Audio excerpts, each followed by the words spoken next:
Hello everyone and welcome back to the Brightworks and another episode of Beyond All Reason. Sure hope you're having a good day because today we're going to make it a whole lot better. We're going to check out a pro level match that was played today on 8 horses, and today spawning on the northeastern side, representing the blue team, a commander that goes by the name of Austin TX. Austin TX going to be the blue team leader right here, spawning as a Cortex commander all the way across the map in the exact polar opposite side here, spawning as the red team leader, also a Cortex commander, going into a little solar panel right here, TA Pex, or TA Pex, or maybe it's TA Ape. Oh, wait a second, it's X, TA Ape X. Figured it out eventually. Yes, we did. Now, this match was submitted today by the one, the only, the world-renowned Angry Strawberry herself. Apparently got up to some pretty cheeky shenanigans, so we'll see exactly what that entails right here in the middle of the map. I'll have to keep an eye out here. 8 horses. If you're not familiar with this map, let me give you a brief rundown. 2 spawn positions up on the northern side that are landlocked by this little river over here. Or I guess they're unlandlocked by the little river over here. There's also a starting spot in the river, so there will be 1 naval player a team. Oftentimes we see some cheeky shenanigans with seaplanes and gunships and all that sort of good stuff, so maybe we'll see some of that here. There's a big open middle area of the map right here, right in the center of this kind of demon's face that a lot of people point out all the time. Very good area for tanks, vehicles, all that sort of stuff to push through right in the centers here. And then, of course, down in the lower side, sort of sequestered off 1 versus 1s over here. You can see these lanes are very much locked to 1 commander apiece here. You can kind of imagine 1 commander will push through up into the top right here, another one will push through on the bottom right here, and usually that's where we see a lot of the swings from this game come from. So one of the commanders will win this side on the southern lane here, and then that'll eventually lead to a full-blown sweep. Very hard to get past this point, though. Let me go ahead and clear this. Very hard to get past this point for any commander, though, because as soon as you push past that, you then have the weight of 2 different commanders pushing onto you. If your teammate isn't right alongside you, you're definitely going to be in a whole world of trouble right there. So, got to be on top of that. Now, we're looking at some pros right here. Certainly, well, you know, at the very least, the upper echelon of player. Know what they're doing and are very well familiar with the game. Names that you might recognize: Bing Bing Bang, JTL, Flip Clan as well. Not sure if Austin TX is an old timer that changed their name. It's a newer name to me, but I've definitely seen it around once or twice. Jadem is streamer, as well as TA Ape, going to be moving their commanders forward via transport. Love this little move right here. This is really, really aggressive, but also can lock down this area quite nicely here. Yeah, the red commander, you can see a little bit scared that there's anything up here, but unfortunately for the blue team, there's actually nothing here at all, and Ape is going to discover that now as the red commander steps forward, realizing, wait a second, I can claim as much of this metal as I want. Oh my goodness, this could be huge. If we actually claim all the way up to this land right here for the red team, this could be really, really difficult for the blue team to break. Not impossible, mind you, but very, very difficult. This transport also very useful because, of course, we can move these constructors forward here. Indeed, we do have the transport. Picking up one of them and going to drop it off here so that this, this little constructor can move forward just a little bit quicker. We do have a little bit of a movement over on the northern side as well. Better strategy, launching themselves forward here with a transport just as well. Already off to some action-packed movements here. Submarine going to be blasting away at this little gunboat that was sent across. Ooh, torpedo narrowly misses the underside of that boat vessel. Its hull remains intact, but just barely. We do have a couple of grunts running on over in this direction to reinforce better strategy, who's claiming all those metal extractors. A ripping and roaring start right now for both teams here. Love this push right now from the red team, though. Yeah, we're going for a couple of Janices. That's so greedy to put that vehicle lab up on the front line like that. But I suppose if you manage to get those units out and you manage to start the production and it manages to get up and running, it really can do quite a lot of damage. Ape going for the same build, but essentially backwards here. Well, not exactly, actually. Going for the bot lab, eating it up at home, and then going for a forward one here, trying to prompt that aggression. Strawberry slipping a couple of grunts through the lines, though. Yeah, if you're going to move your commander that far forward, you're going to move all your production that far forward, it does leave your behind just a little bit exposed right here. One of those grunts goes down to some Janus missiles. The other one will find a constructor, though. Oh, that's a nice pick right there for Strawberry. She does manage to jump on top of the constructor. Oh, and gets the kill right there. Beautifully done. Meanwhile, more grunts in the backline. Yeah, another one running past over here. Nothing to defend back here. There's no LLTs, there's no units, there's no anything. And so this whole area is forfeit to just a single grunt that has slipped through right now for the green commander. Very nicely done. Middle of the map being contested right here. We have blitzes going up against grunts. Technically, you can kite against blitzes with grunts. Very tricky, though. Much more tricky than kiting against the regular pawns. Torpedo launcher making short work of all these units over here, and the very last thing to fall will be the submarine as it gets blasted apart here. Oh, actually, maybe I spoke a little too soon. Nope, not at all. Submarine will go down as well as the Dolphin. Man, those torpedo launchers, they burn pretty good. Better strategy with a very far forward push right here. There we go. Aggression in the backline. Just brutal. The entire backline economy shut down by a single grunt right here. A couple of reinforcing brethren do step up to the plate as well. And just like that, all of the economy right now for Jadem is streamer goes down. That's 6 metal down the drain, as well as hundreds and hundreds of metal that it was put into energy production economy over here. Just brutal. Jadem is streamer now with a crippled economy. Yeah, there's no way that the Pink Commander is going to be able to get back into this, at least not without help from the teammates. We need to see a construction bot or a construction vehicle or something like that sent across the map over here, or sent upwards or downwards to try and reclaim all this. Otherwise, there's just no way that this is ever going to work out. Medium tanks pumped out by Perfect Buddy GA, trying to use his medium tanks against some of these rocket carriers here, these little rocket bots, aggravators. Very good. Cortex Rocketeers. Yeah, TA not going to let those tanks get the opportunity, though. Trying to keep the commander in the front to pose with the D-gun. Shoop actually could get a little connection here. Yeah, you know what? Those rockets, only one of them actually latched onto the commander. Oh, another one. Oh, just barely misses, actually. That was really huge. Yeah, the Seafoam commander does not want to take too many hits from those Janices. They will blast your commander down in just a couple of volleys quicker than you can say beyond all reason. Strawberry now moving the commander around from the side, going for a little bit of a flanky-panky. Moves the commander from the behind. Oh, I think we're going for a D-gun. I think we're going for a huge D-gun. One connects against the LLT over here. Yeah, the Pink Commander had no idea that the commander was sneaking around over here. Strawberry gets a massive connection with the bot lab over there, the vehicle lab, pardon me. Manages to get behind all of this as well. D-guns down the constructor and the LLT, leaving Jadem's streamer with nothing but the commander for construction right now. Absolutely brutal. Resbot's trying desperately to pack everything up and pick it back up onto their feet. Not gonna happen quick, though. Shuriken doing a great job of cleaning up all the rest of this, but so much pressure through this lane. More grunts applying more and more pressure to all the metal extractors down south here. Just brutal. The red and hot pink players both losing tremendous amount of forces to the aggression from Strawberry. I can see why she submitted this game. JTL getting real low. Sun's getting real low, JTL.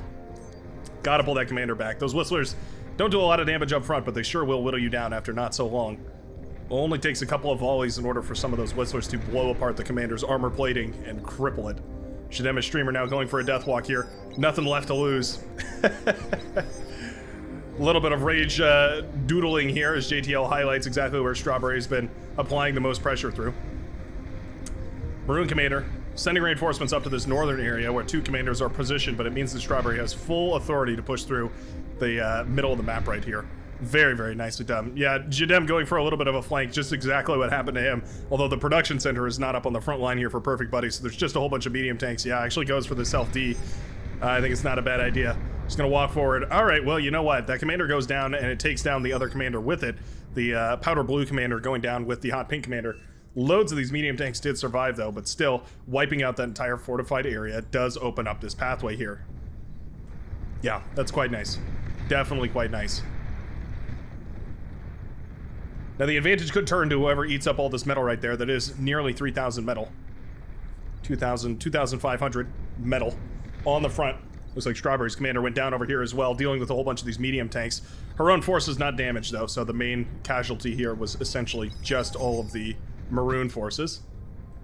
Commander transported over here. Okay.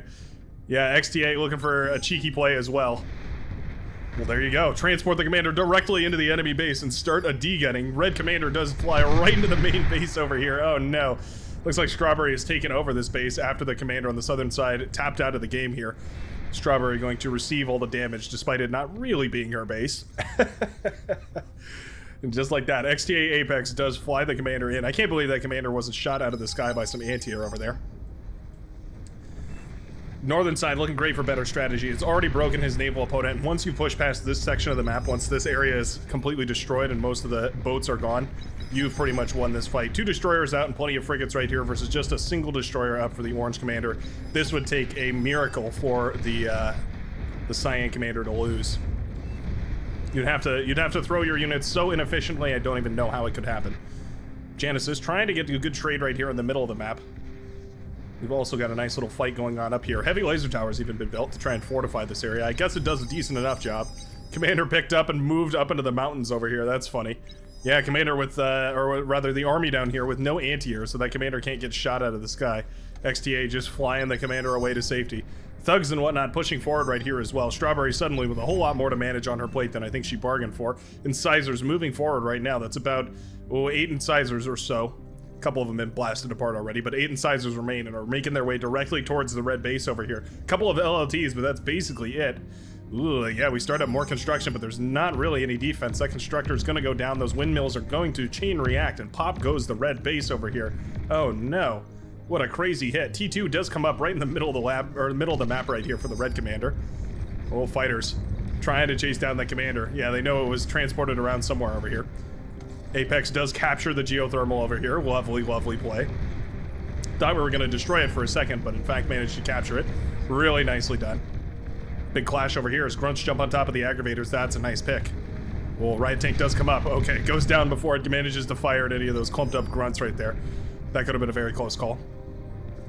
Just like that, all this is blown apart right here.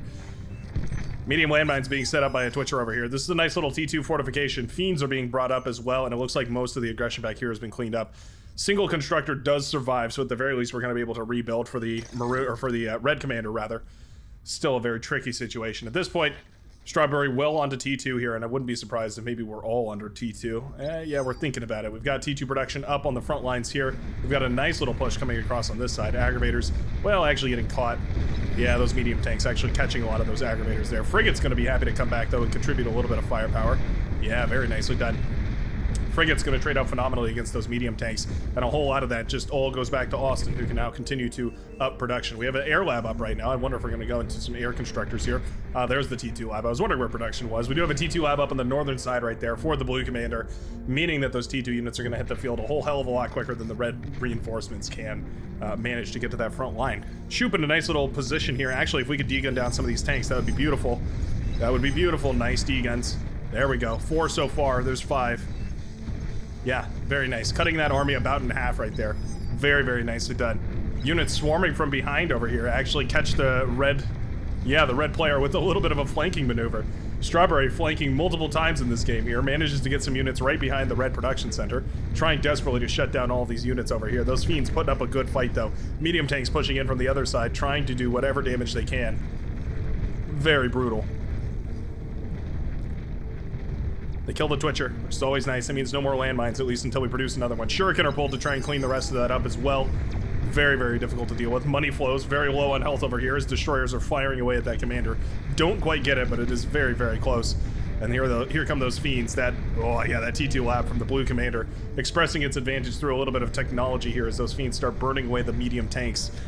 Very, very tricky to deal with those fiends with the medium tanks. They have the health and resiliency to hold up against those fiends, but they just don't quite have the firepower to deal with them really efficiently. It means that you end up losing eventually. TA Ape building a little fortified zone over here. We've got some barricades keeping the commander safe, and we've got some geothermals over here. Wonder if maybe we could do something about that, send a scuttle over in that direction, or maybe some bombers. Big explosion in the middle of the map as some of these T2 artillery get really scuffed up. Actually, the T1 going to be able to trade out for some of the T2. Not supposed to happen right here, but because of that commander explosion. Yeah, JTL losing the commander, and that means that a lot of these units are actually relatively squishy here. You can see that Hetty desperately wants to shut down as much of this as possible, and trading out the T1 for the T2 is absolutely worth it. I mean, you can imagine any cost-efficient trade is, or any T1 to T2 trade is going to be relatively cost-efficient because you're essentially trading out a less valuable army for a more valuable one. If you can trade efficiently, that is. Missile trucks versus Mausers, not exactly efficient, and certainly lightning tanks versus missile trucks, not going to be particularly efficient either. We're up to T2 now for better strategy as well. He does have that Buccaneer in the back, sort of acting as the flagship for now until some heavier artillery can come out. Excellent control, though, keeping those frigates alive, applying pressure to just a single battleship at a single time, and then continuing to pick that naval composition apart right there. Really nicely done by the Cyan player. Oh, anti-air is included in the mix here. Love to see it. Yeah, those anti-air are going to, that single anti-air, the Manticore, are going to be blasting those shuriken out of the sky. Really nicely done. Good forethought right there by Strawberry to make sure to include that. Really easy to lose this whole comp to a couple of shurikens right here. Oh, not going to matter, though, if the fiends can jump on top of it. Oh, no. Yeah, those fiends jump on top of all these Sheldon over here, even self-destructing. Nicely done right there by the pink commander. Manages to, or are those the red fiends? Those are red fiends, actually. Nicely done by TA Ape, who knows to self-destruct those fiends, get a little bit more splash damage, milk every penny worth of metal out of those fiends that you possibly can. They're cheap and disposable, so you might as well cheaply dispose of them as well as you can, right? Northern side in a lot of trouble. Yeah, we've just got more and more coming out here. T2 fiends, sorry. Burning up the pink base over here. Down goes the laboratory. T2 Air Lab burned to a crisp right there by the fiends, and all of the eco will be short to follow here. Very nicely done by the blue commander. Sweeps across the northern side, crumbling what remains here. There's a single heavy bomber headed across the map over here. Won't take too much to shoot this out of the sky, but we'll see if maybe he can get some work done. Strawberry holding this choke point right here is really, really annoying for the red commander. Yeah, TA Abe knows that if he pushes too far forward right now, then it's just going to be a flank as these units move in from behind and do so much damage to the economy. Sort of caught in a barrel right now where there's not really a good option to push forward or pull backwards. Maybe resetting all the production back to this base over here might be the right option. Just eat everything up off the front lines and send it all backwards and then reset and then push forward. Might be the right option here, but already so much of the map has been claimed by the blue team here. Now the only vestiges of technology for the red team exist on the southern landmass here. Very, very nicely done. T2 units still up and coming from the green commander Strawberry here. Wolverine firing up and over this hill. That's quite annoying. Love to see that. One of those unique traits of the Wolverine, of course, the fact that it can fire up at an overarching shot means that it can do some weird stuff like that, firing over hills rather than around or through them. We do have a battleship coming up right here as well. Battleship's very powerful, going to be able to siege away from a long distance here, but I can't help but wonder if maybe it's an overinvestment. We've already won the naval fight, so I wonder if maybe going into a battleship was a little bit too much money spent. Transitioning into something that can actually affect the land, usually a better option. Not that it's going to matter. The entire lab goes down over here. It looks like that T2 lab was self-destructed or blown up somehow. One way or another, no wreckage is left here. Landmines will stop, I guess, the rest of these medium tanks. Yeah, TA Ape trying to set up minefields all over the place here to shut down the medium tanks that are swarming through, but it's only a temporary measure. It's a band-aid on a gaping wound. It'll only be a matter of time before those forces push all the way through and manage to connect with the red base here. So much metal lost on that front line here. I mean, we had 3 different labs, one of which was T2. Easily 6 or 7 metal, 1,000 metal that was given up in the middle of the map right there, and eventually the blue team will manage to claim victory. Such a quick match, but I sure hope you guys enjoyed today's. A bizarre one, to say the very least, but I absolutely love watching these high-level players because they just get into the action so quick here. An action-packed match, all up in just under 18 minutes. Thanks a ton for watching today, and if you do enjoy, you can always hit that subscribe button. Join up on the Brightworks, over 5.5 thousand members. Just special thanks to all the rest of you who have already supported and are enjoying Bar here today. And for maybe those of you considering joining, I would definitely urge you to. You can also go check out the Discord down below if maybe that's more your speed. And other than that, I hope you have a great rest of your day, and I will see you in the very next Beyond a Reason video. Peace out, everybody.